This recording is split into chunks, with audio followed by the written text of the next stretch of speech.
let me tell y'all a fun story. My name's Cynthia Raxter, and I'm actually a professional storyteller. And one of the guys that used to hang out here, his name is Roy Hatley, and he says, you know what? You call yourself a professional storyteller. You get paid for it. People give you money. They just call me a liar. So this is a true story. I grew up in the mountains of North Carolina. It was actually a sawmill town near the French Broad River near Brevard. And my parents owned a TV store. And Saturday afternoon, it was the only time they would close, Saturday and Sunday, Saturday afternoon and Sunday. And they could always, if somebody called Sunday morning saying, Calvin, that was my daddy's name, Calvin, my TV's broke, my daddy would say to him, oh, I'm sorry, I don't work on the Sabbath. But if somebody called on Saturday afternoon and said, Calvin, my TV's broken, I can't get the game on, we'd have to make up some kind of excuse. And no, Daddy would just usually go on and fix it because, he didn't like to lie people. So to get a day off even, we would take off and go down to either Hendersonville or Asheville or down over to Greenville, South Carolina, and go shopping and go out to eat. Maybe go to, the exciting store Kmart where they had the blue light specials, or maybe go see a movie or something. And then we'd come back home at 9 o'clock, and by then nobody was able to call us till Sunday morning. And then my dad could say, I'm sorry, I don't work on the Sabbath. But like I said, my dad was a TV repairman, and he liked to fix things, and he couldn't just fix things the way they were. He always had to modify it and improve it. And sometimes in modifying and improving things, he would kind of mess them up, and you'd have to hold your mouth right and stand on one foot to get something to work. And we, in our family, we started calling that, if Daddy was working on something, we go, oh no, Daddy's Calvinizing it. And instead of galvanizing it, he was Calvinizing it. And we had a 1973 Plymouth Satellite station wagon. It was butter yellow, and it had the wood grain trim on the side. It was absolutely gorgeous. Had a 383 4-barrel Mopar engine in it. Be still my heart. That thing purred like a kitten. And seriously, you could go from 0 to 60 in about 4 seconds. It was a great thing to learn to drive on and get your learner's permit. I'd take it up Middle Fork and open it up, quote unquote, blow the soot out of it. And but my dad had worked on it, and it was having a little problem with the starter. And me and my mom and my sisters, we go over to Hendersonville, North Carolina, and Hendersonville is what my dad calls a whatnot place. There's a lot of little antique stores and gift shops, and there's coffee places where you can get a cup of coffee for $4 or $5 or something like that. But it's just packed out with tourists every Saturday and Sunday afternoon in the summertime. Just a sweet, sweet little town. And we were over there shopping around, and we get back to the butter yellow Plymouth Satellite, and my mom goes to crank it, and it click, click, click, click, click, click, click, click, click, click, click, click, and everybody's like, oh no. And it was like July, and it was hot. Oh, and we're sitting there in the car, and it's been sitting in the sun, and there's all these people around, and crowds and hordes of, walking up and down the sidewalk. And my mom's like, oh no, I'm going to have to call AAA. Oh no, the car won't crank. Oh no. And I said, Mama, don't worry. Daddy has told me what to do. He's Calvinized it. I said, dig in your purse there and pull out them big old long dressmaking shears you keep in there. I finally figured out she kept them in there to keep my brother or my dad from taking them out and taking them off down to the barn and using them to cut rope with or something and never getting them back. But she always had these 12-inch long dressmaker shears in her purse. And what Daddy had told me is you take something metal and you open the hood and you lean in and you put that metal screwdriver or scissors or even a metal headband would work.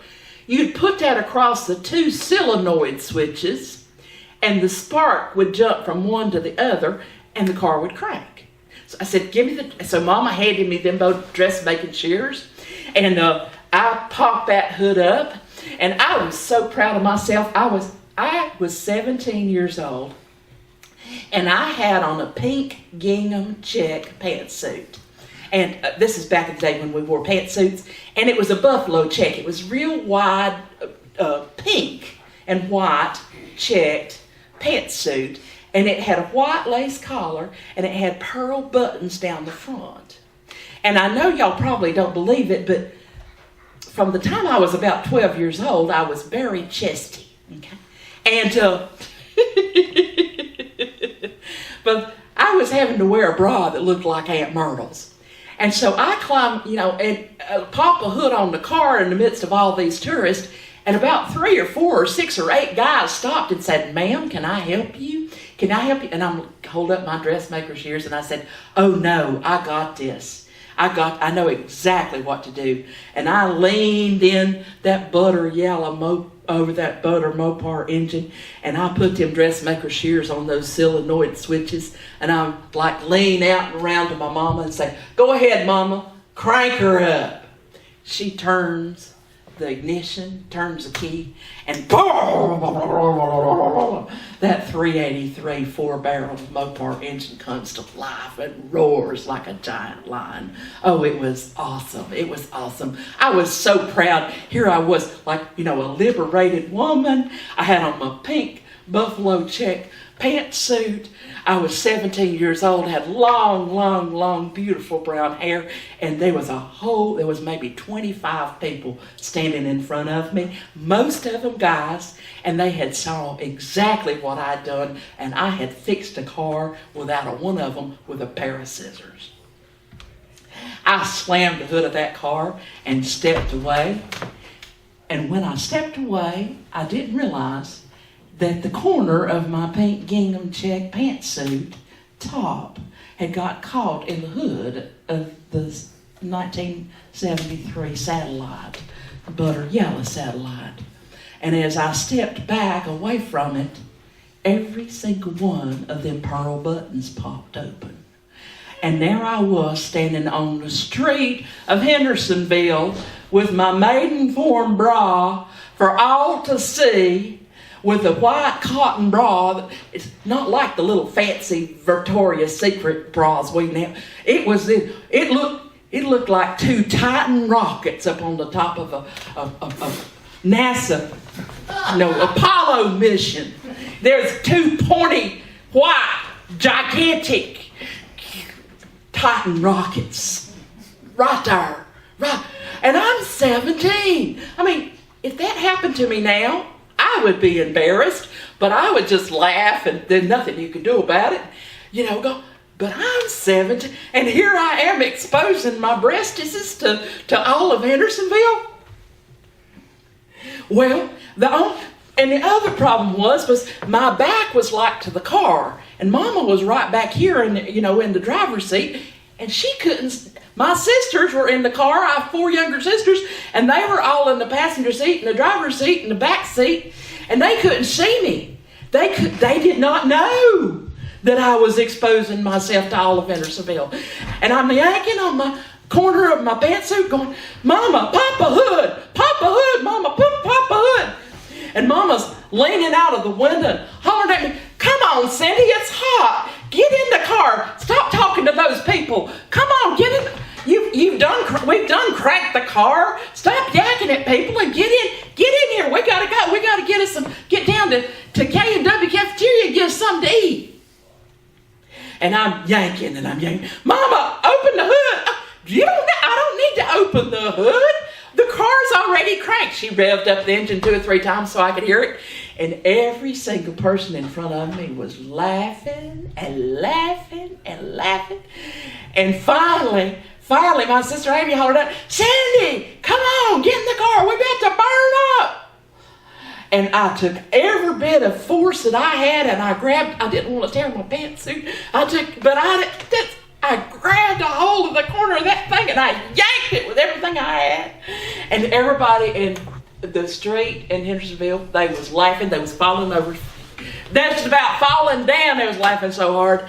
And I opened the back passenger seat, and my three younger sisters in the back seat, and I dove in the car and body surfed over the top of them into what we call the way back. There was like the front seat and the middle seat, and then there was like a little boot, like a little rumble seat. We call that the way back. There was the back seat, and then there was the way back. Well, I body surfed into the way back, and I'm holding on to my pantsuit, trying to hold the two pieces together with this amount of boobage. I was not totally not successful whatsoever trying to hold that. Anyway, I was in the way back and I was dying 1,000 deaths of embarrassment. And my mom was like, "What's wrong with you?" My sister's like, "Mama, she's crazy. She's just done lost her mind. Why didn't you get up there in the front seat where you were supposed to be sitting? Why did you dive in?" And I said, y'all, my pantsuit top popped open. I got it on the edge of the car hood, and all my buttons popped open. I was standing out there with my breastises exposed to everybody in Hendersonville. Look how they're all laughing. My mama was quiet for just a minute, didn't say anything, didn't rev the engine. My sisters didn't laugh. They didn't giggle whatsoever. Nobody said anything for about a half a second. And then my mama said, "Oh, well, all right. You better hand me my scissors right now." This is a little strange. Y'all can laugh now, okay? It's really weird to tell that story and not have anybody laughing. I hope y'all are laughing at home. I hope you enjoyed it as much as I enjoyed. I love telling stories, and I always say my stories are only as good as the people in the audience. And I've got, 1, 2, 3, 4, 5, 6, 7, 8, 9, 10 excellent audience members and technical staff here with me.